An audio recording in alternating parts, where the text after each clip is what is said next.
Hello, and welcome to another episode of the FemiNinja Project. And thank you so much for tuning in. I have a fabulous guest with me today. Her name is Kimberly Peak. She is a speaker, coach, storyteller, and the creator of the Yes Life Project, who helps people step out of autopilot and design lives that actually feel good, not just look good on paper. After navigating reinvention, loss, and major life plot twists, Kim built her work around one simple truth: fulfillment doesn't come from doing more, it comes from choosing differently. She helps people to reconnect to what lights them up, to trust their inner signals, and say yes to a life that feels alive, aligned, and unmistakably their own. Kim is also, and this just blows me away, Kim is also an avid runner, cyclist, and endurance kayaker who uses the outdoors both as a classroom and a catalyst for growth. Kim, thank you so much for being here and welcome to the show. Well, thank you. I'm so excited to be here. And as we discovered, just so the listeners know, we're kind of neighbors. We only live about 30 miles apart. Yeah, very cool. It was a fun surprise to hear that when we first started chatting today. Well, I still find it a surprise when I tell people, oh, I live in Missouri now. It's like, wait a minute, when did this happen? Yeah. You know what? You'll get used to it. You'll get used to it. It's not about the Kansas City area is a really fun place to live. I have lived here, I don't know, 26 years or so, Hmm. and love it here. Well, I have got to tell you, the people are so friendly. They are so nice. They are so helpful. I mean, the first 2 months after we moved here, it was like, I'm looking over my shoulder going, why are you being so nice to me? I mean, what's this all about? I just came from big, dirty Denver where nobody speaks to each other anymore. So it has been a really fun experience so far. We've been looking around, doing a lot of the historical sites and everything, and just getting to know people and getting to know the area. So, yeah, it's been a lot of fun. Very fun. My daughter lived in New York City for a while, Ooh. and I used to do that Midwestern thing when we would go out, and she'd always be elbowing me, the Midwestern kind thing. You'd be walking down the street, and I'd be like, "Hey, hi, bum, bum, Oh, talk to that's people here." hilarious. Yeah, So so funny. I Yeah. get that if you're not from a place like this, it's a Yeah. little different. Yeah. I mean, and it's just people they want to help. I mean, or they want to serve. If you have a problem or a question, it's like there's no lack of resources or somebody who's going to point you in the right direction. Yeah. So, speaking of pointing in the right direction, how did you get pointed into the direction of creating the Yes Life Project? And tell us a little bit about your philosophy regarding midlife and women in midlife. Yeah, so I had a series of events that piled up within the last 5 years. I got divorced right as my youngest child was leaving for college, and suddenly found myself in an unfamiliar place. I had spent the last 25 years raising children, and all of a sudden I had nobody to cook for, no laundry to do, which no schedules to manage, which can kind of be exciting if you're a mom who's had a lot of chaos. Mm-hmm. But what I quickly found was that after the workday was over and after I had eaten and whatever, that I was wasting a lot of time at night. And I was, Mm. spending time on my phone, spending time watching television. I watched a lot of Grey's Anatomy, kind of took them on as my second family. I was really getting invested in their lives and realized that at some point it was like, you know what, this is just not very fulfilling. It's not how I want to live. There has to be more for me at Mm-hmm. this point in my life. I have nobody around, no demands on my time. Like I need to use it better. So I started going out. This was fall. My daughter had just left for college. I started taking my paddleboard out to one of the lakes at night and watching the sunset. And I then started posting pictures on Facebook. And all of a sudden, I had all these people, hey, that looks like fun. When are you going out next? Can I go with you? And I was like, yeah, yeah. And so it kind of became a thing where I was just meeting people. I was outside getting fresh air, doing all the things that are good for our bodies Hmm. that help us kind of calm our nervous systems. And there was a Saturday I was out with a friend. She goes, there's a kayaking club. You should look into joining that in the spring. And I was like, well, okay, I've never kayaked before. That could be kind of fun. It might be a good way to meet some new people. And I wouldn't say that I was ever somebody who thought that I didn't, whose life was so wrapped up in my kids that I didn't have my own hobbies and Hmm. friends. I mean, I had all of that, but something about my baby leaving for college at the same time as my husband taking off Mm. kind of just threw me for a loop. So, about that same time, a friend shared a documentary with me, and it was about the most brutal kayak race that I have ever seen. It's a race called the MR 340. It stands for MR for Missouri River, 340 miles. It's 340 miles from Kansas City to St. Louis on the Oh my Missouri River. God. So I watched this documentary. It is the most insane thing I have ever seen. And then my next thought is, I have to do this. And so I found a friend who was willing to do it. We originally were going to do a tandem together, and then that didn't work out, and we did individual boats. Along the way, I made the greatest group of friends. And these friends have become my lifeline. They've become my ride or die people, my second family. And so that's kind of like this whole summary of where things started was my divorce, my empty nest, and just needing to find a big challenge. And then that challenge gave me the confidence to do some other things that we will get into here soon. Hmm. Okay. So, I mean, I've driven over a bridge of the Missouri River, and, wow, I wouldn't want to be in it with a kayak. Same thing. I mean, I grew up on three rivers in Pittsburgh, is where I'm from. And, I don't know what it would take to get me into a kayak on a river, one of those rivers. I think nothing. Oh, I forgot the part where I had never really kayaked before Oh, outside of on a vacation in a secluded, protected cove. I had never kayaked. I had never camped. I was not like a go play in the mud kind of girl. And so, I mean, I had to learn all new skills. And we signed up for this race in January, and I didn't have a kayak until April, and the race was at the end of July. So, I mean, oh, I had a lot jeez. to learn really fast. And it is possible. It is possible. And I don't think you should be afraid just because you've never done it. But it is also it's a challenge and it takes work.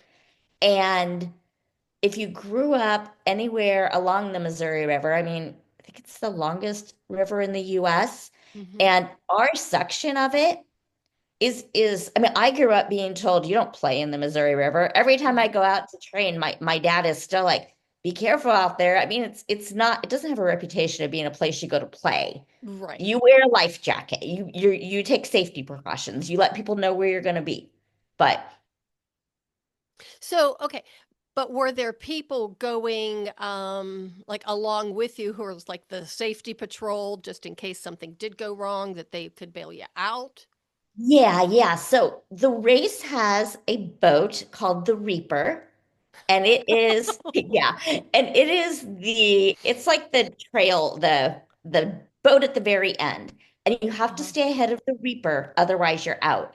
And then they also have, I don't even know how many it really is. It's a good number of safety boats that are out there, just going back and forth.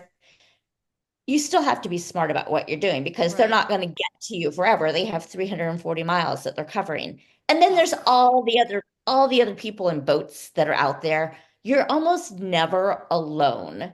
Mm-hmm. And so that, I mean, that is part of it. It's Mm-hmm. an individual event, but it's a great community, and you're never truly alone. And if anything did happen, somebody would stop and do their best to help you, but you still have to be smart about it. Right. Wow. Oh, well, good for you. Now, I'm not sure if I have this correct or not. Was it your first time doing it that the weather got something was say they had to cancel it because a storm blew in or Yeah, so the first year we did it was the race is I think what was 20 years old last year. uh-huh. And the year we did it was the first year I did it was the first time ever that it had been canceled or called off partway through. And it was because it had stormed almost the entire time. There was a lot of lightning. Oh. And then with all the different tributaries flowing into the Missouri, there was a lot of debris. And you pretty much have to be able to paddle at night at Uh-huh. some point, not the whole night, but at some point, you pretty much have to be able to paddle in the darkness to be able to finish and stay ahead of the Reaper. And so it's storming, there's logs and debris in the river now, and just was not safe. It was not conditions where Mm-hmm. I mean, if I were the race director, I would not want to be responsible for those people. We did the MR 174. My little group of people made it about halfway through. Mm-hmm. And then the next year we had to go back and finish it. I So mean, did you get to start at the exact point where you had quit the year before or got pulled out of the water? no, no, no, no. I mean, I signed up for it again and I went and did the whole thing the next year. Oh, geez. So obviously it couldn't have been as it had to have been fun and gratifying as well as a little bit of scariness. So I heard somebody refer to it as type 2 fun recently, Mm, where it's not fun in the moment. There's yeah. nothing fun about it in the moment. It's after the fact. Okay, And got because it. it's like running a marathon. I'm not Mhm. sure that when you're running a marathon, you think it's fun, but afterwards you're like, oh my gosh, I did that. And it was hard. Now, I wouldn't go so far as to saying it isn't fun at all because you do have a crew and I Mhm. love my crew and I have a group of friends that do it too. And so you are getting little bits of gratification Mhm. as you're doing the race. You're seeing people, you're talking to people, Mhm. but 340 miles is a lot. You're doing like It's 18-hour days. You're doing 18-hour days basically. And the people who win are going like 36 hours without stopping. oh my God. So I No mean it's just food, no bathroom break, no nothing. no, you have a crew that will give you food. You'll stop at a ramp, they'll bring you your food and your new Okay. water. Um, people you're learn to go to the bathroom in their boats so that they don't have to get out of their boats like when you're that fast. Yeah. Things like Yeah. that. Yeah. Oh my Things gosh. you don't really want to know. Okay, so now I have to ask you about like the bonding experience that probably came from this because there is nothing, there's nothing like doing an activity with a group of people who share the same passion as you do, even if they're perfect strangers. When you're in it, it's all of a sudden your best buds. I mean, even that's how, I am with ballet class. I drove Right, down there yeah. the first time and it was like I don't know anybody. I know I'm going to be a lot older than everybody here and it was like okay, but I'll just, put on my big girl pants or ballet slippers and walk in there. And by the end of the class it's like okay, now I've got a whole new group to associate with, because you're sharing the same passion, the same interest with a group of people who feel the same way, that you do about it. Yeah, so this first year, it was more of the feeling of, oh my gosh, we signed up for something that was completely overwhelming and we have a lot to learn. And I think I was really the only one who had never camped. And so, they're helping me buy gear, or I show up with gear and they laugh at me and tell me, Kim, that is not the right thing. Um, so a lot of it was just learning together. We practiced the race takes place on a as close as it can to a full moon. And Mm. so one of the full moons throughout the summer, probably in June, we paddled and we did an overnight. And my friend Anne, her husband Jamie, usually will help us out with those things. And so he had our camp all set up. We're paddling in the dark. It's pitch black. They don't have street lights on the river. Jeez. And one of the guys hits a buoy and flips his boat. And the river has about a 3 mile an hour current at that part of the river. Wow. And it's pitch black, and we can't see each other. And the boat is going one way, the paddle's going another Oh way. my God. And my friend David, we hear the clink, we hear him, a bunch of words come out of his Uh-huh. mouth.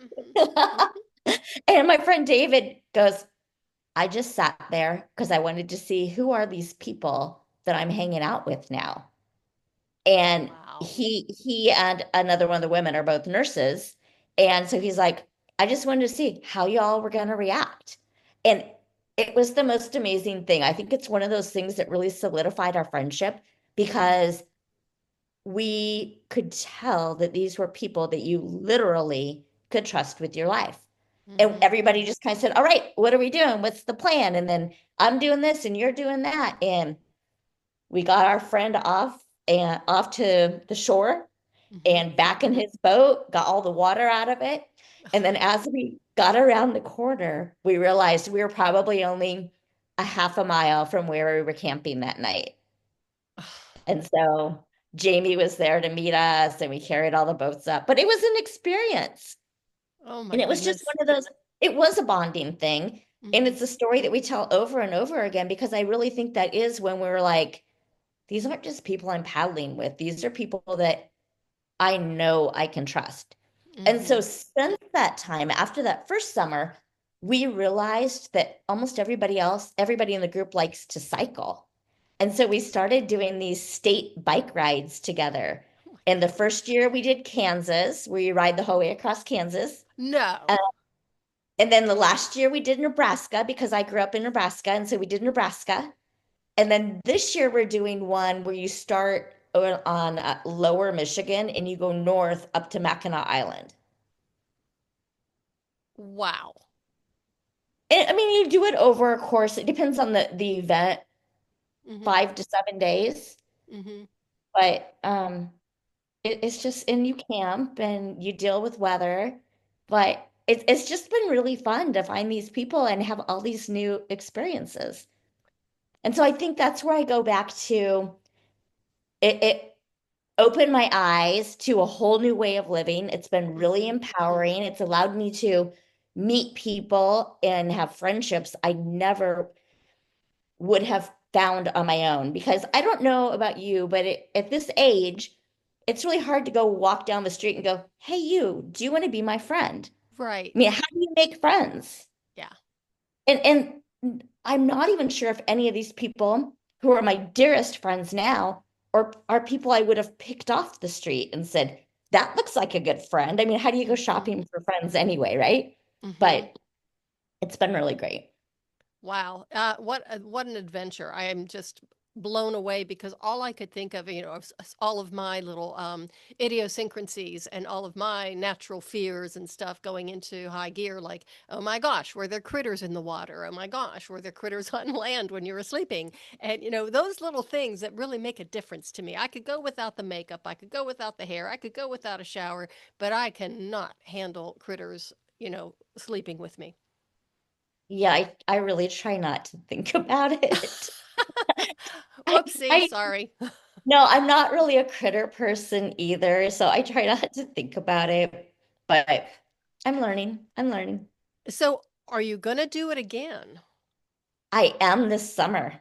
Wow. Okay, and that's going to So be in what month is it in? Is it it'll June? it'll be the last week of July this year. Last week of July. I'm going to make a note of that so I don't forget because I mean, do people come and watch like from the bridge or Yeah, so when the race starts, last year it starts at Caw Point. Last year, though, we have that great new development at Mhm. where the Kansas City Current Stadium is, the women's soccer team. Hmm. And there is a whole plaza. There's all that restaurant and development that they've done there. And so they Hmm. had a watch party there last year. And that whole area has been developed even more in the last year. I haven't been there since fall, but it's a great place. The current had gave out free coffee, and Wow. it was a great place to watch after the big rush after you make your because you start on the Caw, Uh-huh. Kansas River, and then it joins with the Missouri. And so it's after you've made that big turn through the turbulence, and then there you are at right in front of the Kansas State Current Stadium. So it's a fun place to go watch.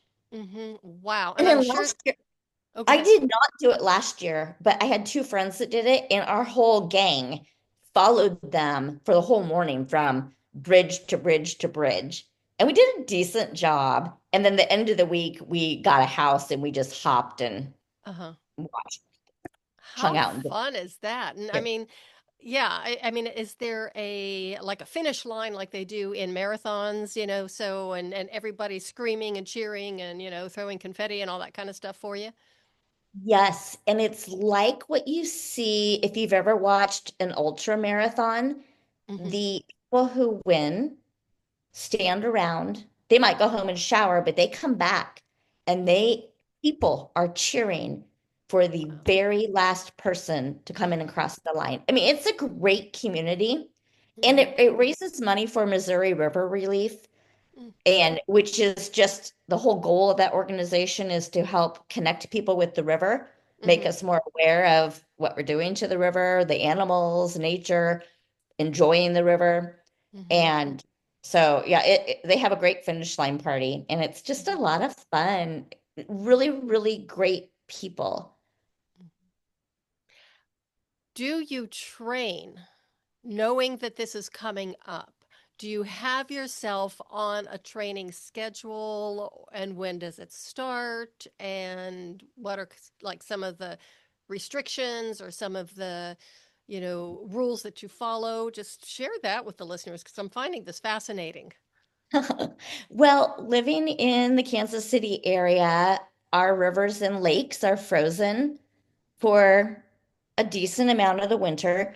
So you're Hmm. not getting in the water probably as much as we would like.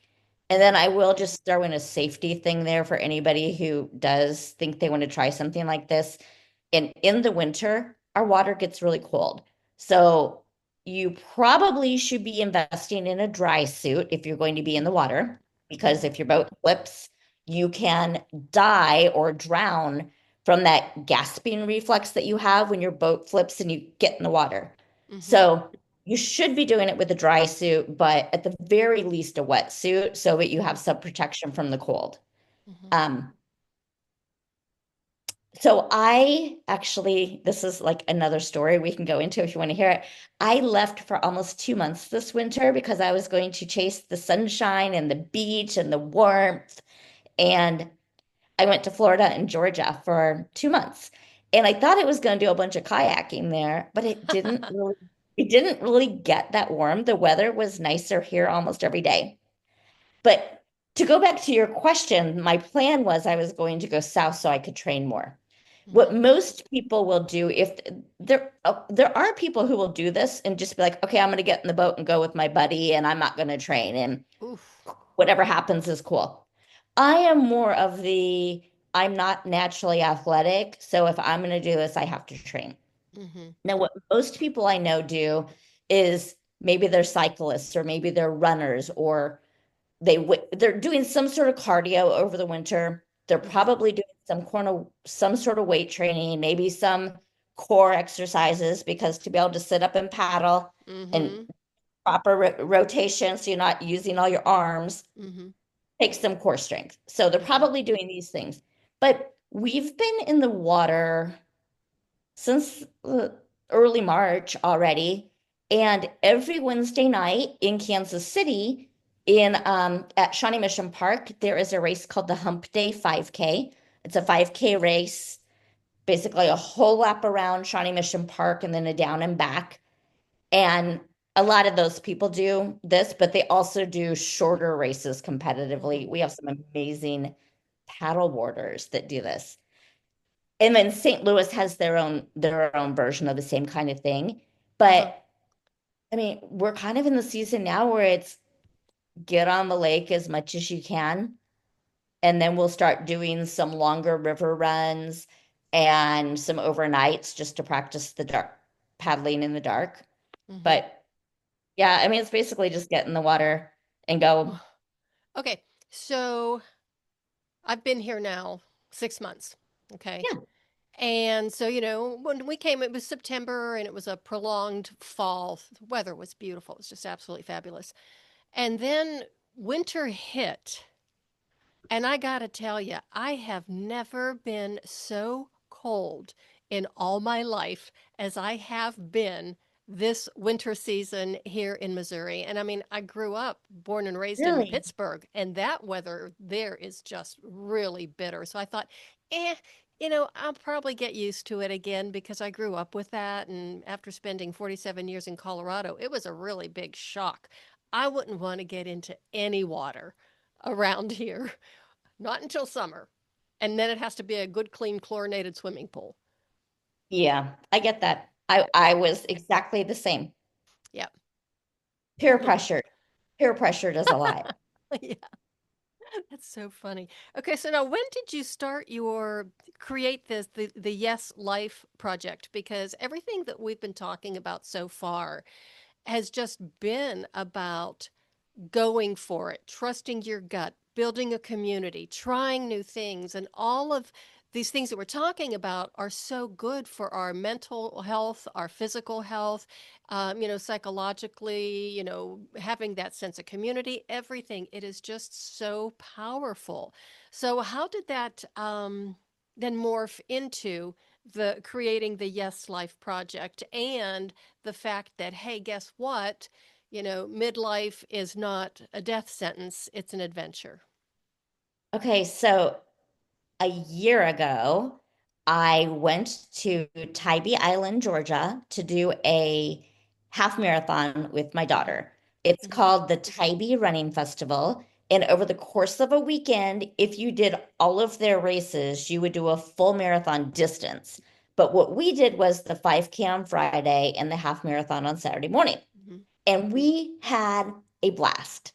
Hmm. And we were like, we're going to do it again and we're going to take all these friends back with us. And we actually did this year, which is part two of the story. So we get done with that race last year. And I was like, I'm not ready to go home.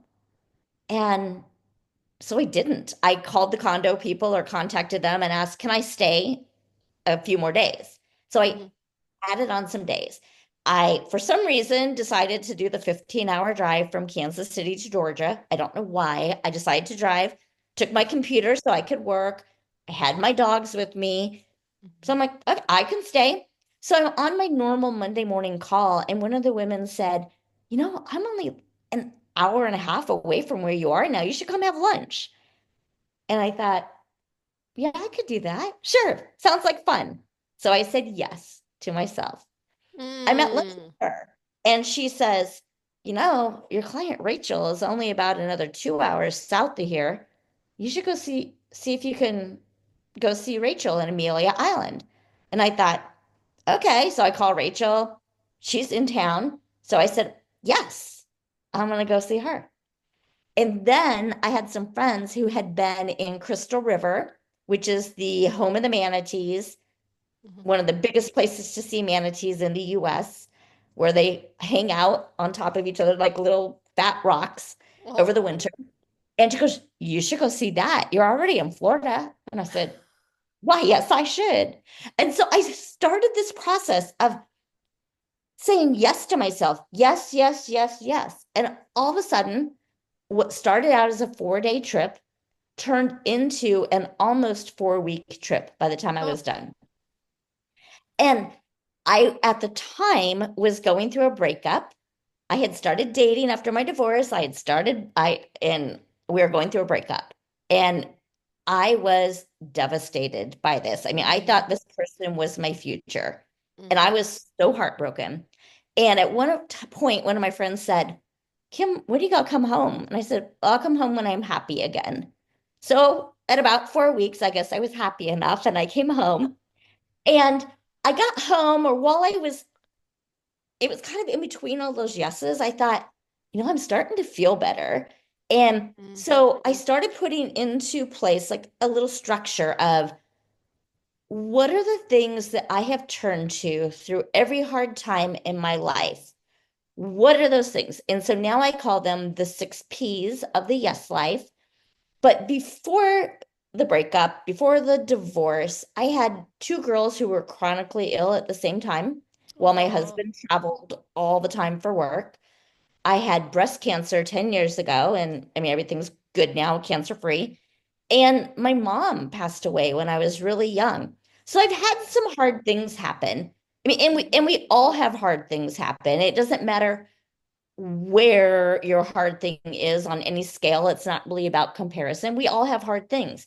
But when those hard things happen, how do we dig ourselves up? How do we pull ourselves up and say, life is still good? It's not about what happened to me. What happened to me sucks, but I can choose what happens next. And so I started coming up with this structure, and I thought, what am I doing? I said yes to myself. Let's call this the Yes Life Project, and let's see if we can teach people how saying yes to themselves and using these tools that I've developed, how can that make you have this life that you're excited to wake up, that you're excited to jump out of bed for in the morning. So that's kind of where it started. and then how long ago did you create this or launch it? The, So the, I did this last January, and then I really loved what I did. This idea of I was going to go for 4 days, and I ended up turning it into 4 weeks. And so in about June, I said, I'm going to do this on purpose this year.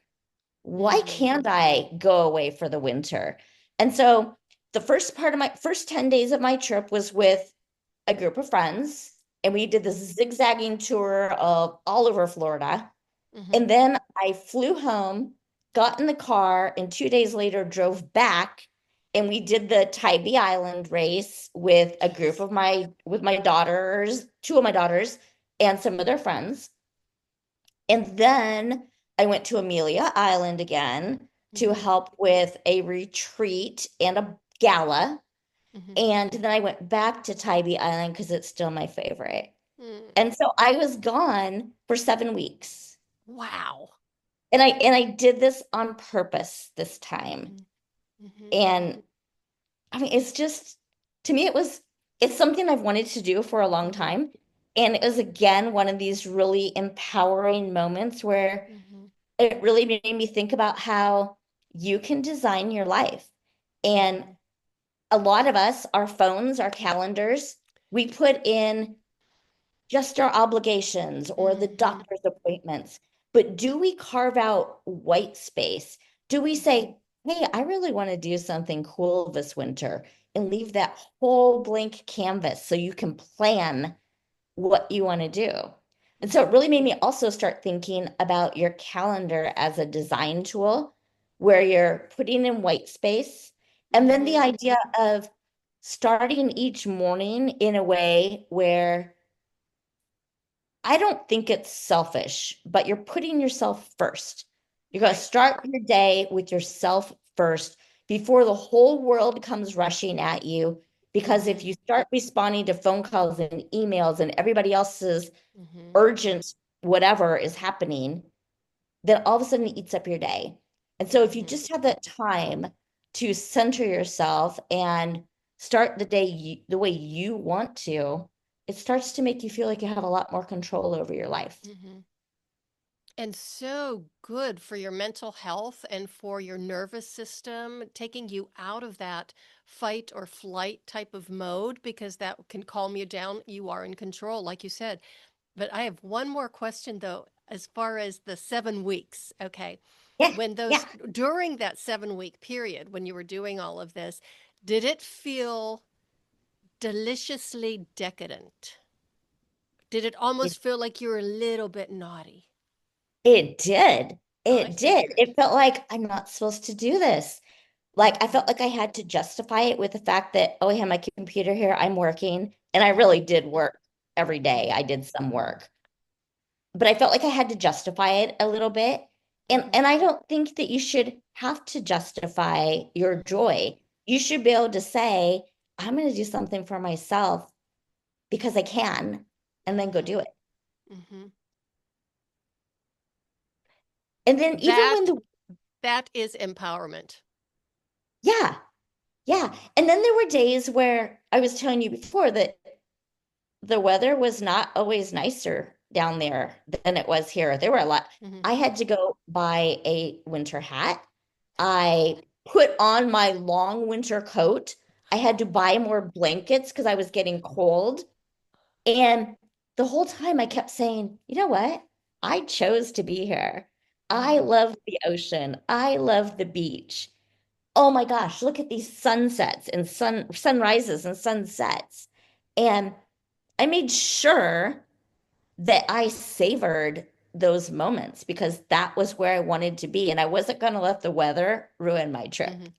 Okay, so I have to ask you, when you were that cold and you're buying hats and, coats and all that stuff, was that in Georgia or in Florida? Initially, it was in Georgia, but I also had to buy blankets in Florida. Florida got cold too. Whoa. Yeah. I mean, the weather just didn't really cooperate until my last week, and then it was gorgeous. And my Mhm. daughter said, oh my gosh, she and her boyfriend thought for sure I was not going to come home when I said, because it finally got nice and I was loving it. And I did though. I had scheduled my life around it. So we had vet Mhm. appointments and dog grooming appointments. My Yeah. dog had long nails. And so I mean, I had to Yeah. get back because I had already kind of started the process of re-entering my role. Reentry. Yeah. Yeah. Okay, so let's talk about the reentry. Was that I always say reentry does not come without some turbulence. Or was your reentry nice and smooth? Um, so the first week was great because the weather was gorgeous. And Uh-huh. then we had this weird weather we had over the weekend where it got cold and it kind of snowed. And so it's been a little bit harder week because now we've had winter until today. Mhm. But for the most part, I, I have been trying to live by the idea that I thought a lot about who do you become on vacation Mhm. and what did I like the most? It seems like every place I go, I get on Zillow and I start looking for houses and decide I want to live there. And I do this all the time. We like going to Maui, and I do this when I go to Maui. Maui is not a practical place to live, No. but I have come home from these types of vacations and I make lists of how can I live more like this. So when we go to Maui, I almost always come home and I order coconut syrup because Uh-huh. I love coconut. Their coconut syrup is so good. But so I started thinking while I was there, what can I do? And I called it Vacation Kim. What can I Mhm. do to bring Vacation Kim home? And I made a list of those things that I did on vacation, that I liked doing, that I liked about myself or who I was on Mhm. vacation, so that we could keep doing that. Um, Putting yourself first in the morning. Mhm. I would get up. I probably caught 95% of the sunrises and sunsets. Mhm. So just getting out of bed, starting my day early, starting it by putting myself first, starting it by doing something calming, where the dogs and I would walk along the beach. I would pick up seashells. One morning I went looking, somebody told me you could find shark teeth. And so I was looking for shark teeth. I never found any. But that was one of my things that I'm like, okay, I Mhm. like that. The Mhm. another thing was I would go for lots of walks or get lots of workouts. I wouldn't even call them workouts. It's more of a lifestyle. Mhm. But I would work a little bit and I'd be like, oh, instead of, reaching for whatever's in the fridge to get some Mhm. energy, I would go for a walk with the dogs, or I'd be, okay, it's time for my run. And Mhm. so incorporating more breaks and more physical activity into my day. I mean, I'm already pretty active, Right. but So that was part of my process of re-entry, was thinking about what about vacation did I like and can I do that? And then also just the mindset that I had about every time it would get cold or things didn't want to go my way or didn't go my way, why don't we all do that at home every day? Hmm. I mean, you go to Disney World and it pours. What do? You Right. you put on the rain poncho, you get the umbrella, and you keep on going. Yep. Why don't we live that way more? And so those are the kinds of things I tried to do during my re-entry. In Hmm. addition to immediately getting back to kayaking, I think the first 5 days I was on the water, four of them. Wow. And and then I had so many appointments that I had moved Hmm. to this month. And so I'm still catching up on Hmm. doctor's appointments and hair Hmm. appointments and all the things. Well, yeah, you'll get caught up though. Yeah. So it's are these principles and mindset and the philosophies are these things that you teach your clients or help coach them through, or tell us about how you work with people, because I know right now you've got the attention of every single person who's listening to this. It's like, I want what she has. So I spoke at this retreat in Amelia Island, so I can come to an organization and speak. I Hmm. also will do one-on-one coaching. And Hmm. then it's not out yet, but it should be next week. It is called the Plot Twist Playbook, and it's going to be just a short mini course that you can take to start incorporating some of these principles into your life. If life has thrown you some sort of a plot twist, or if you just Hmm. wake up one morning and go, my life really isn't what I hoped it would be, Hmm. this is a place to start. So, those are the quick ways that I work with people right now. Okay, excellent. So, Kim, where can people get a hold of you? How can they contact you, connect with you, follow you, hire you? Now's your time to share these links. It's in the show notes, and the listeners always know this, but I really like for my guests to articulate where they can be found. So, my website is called the yeslifeproject.com, Mhm. and my Instagram account is the Yes Life Project. So, follow me there. I post new content every day, and I would love to get to know some of your listeners. Well, I've got the best listeners on the planet. I'm just saying, because they're just great. I'm sure you do. And you are fantastic. You are great too. I mean, I'm having a hard time wrapping my head around going down the river and the kayaks and the what was it, the rudder or the thing that was following you, and oh my gosh, I The mean that Reaper, takes, the Reaper. yeah, the reaper, that takes so much courage to put yourself out like that. So I say go girl, you're a warrior. Thank you. I just think it's a matter of saying, I'm not going to stay stagnant. Midlife is not a time when you're going to shut down. It's an opportunity to do all these things that people have told you no about, and an Hmm. opportunity to try new things and figure out who you want to be for a Hmm. change. And especially when you have the freedom to be able to do it, because, Right. at this point in life, we don't have as many, you're not cooking for a family right now. Don't have to, go to soccer practice. I mean, it's time to really, just see what you can do. So, Yeah, but no matter what, I hmm, think it's important to remember that we are not guaranteed tomorrow. right. Someday never comes, all those cliches. And so you need to make the most of the days you have, whatever that looks like, with the amount of time that you have, the resources you have, even if it's picking up the phone and calling a friend that you haven't talked to, or meeting somebody for coffee, or going for a Hmm. walk along the river. Do what you Hmm. can to introduce some fun and novelty into your life. Hmm. Excellent. Well, Kim, thank you so much for being here. It's been an honor, a privilege, and a pleasure speaking with you today. Thank you. It was so much fun, and it was great to meet a neighbor. Yes, yes. Well, the next time I go down to KCB, I'll be waving to you. So, Keep your eyes Yay. open. Okay, everybody, thank you so much for listening. I really appreciate it.